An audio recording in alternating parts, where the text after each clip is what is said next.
बात बीबीसी की हो रही थी और अब इसी बीबीसी के भ्रष्टाचार को आगे बढ़ाते हैं और बात करते हैं कांग्रेस के उम्मीदवारों की लिस्ट की, जिसके लिए लगातार दिल्ली में माथापच्ची हो रही है।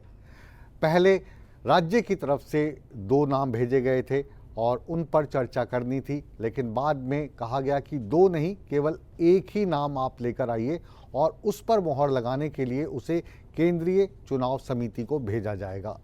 जब एक ही नाम आएगा, उसी पर मोहर लगेगी, तो ये इतनी माथापच्ची क्यों हो रही है, ये जानने की कोशिश है बिग न्यूज़ बिग शो की हमारी ये रिपोर्ट।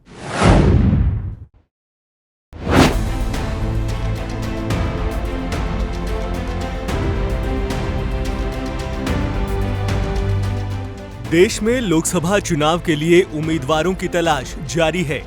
उम्मीदवारों की फहरिस्त में बीजेपी देश में सबसे आगे है।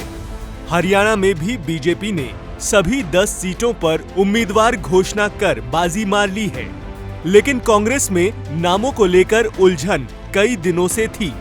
शुक्रवार को हरियाणा कांग्रेस स्क्रीनिंग कमेटी की बैठक हुई। बैठक में हर सीट पर एक नाम फाइनल करने थे और इसी को लेकर चर्चा हुई।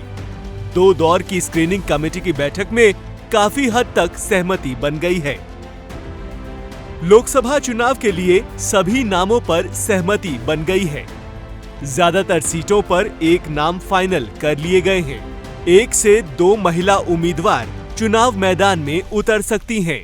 मैंने आपसे जैसे सुबह में बताया था, by and large all discussions पर ओवर, थोड़ी क्लैरिटी की आवश्यकता थी, वो काम खत्म हो गया। तो अभी सूची पूरी कंप्लीट हो गई है सीसी के रिकमेंडेशन के लिए और वो चला जाएगा। विधानसभा के चुनाव के नाम के बारे में अभी चर्चा नहीं हुई है, बाकी की सब चर्चा हुई है, वो तो हो जाएगा। शनिवार को केंद्रीय चुनाव समिति की बैठक होगी।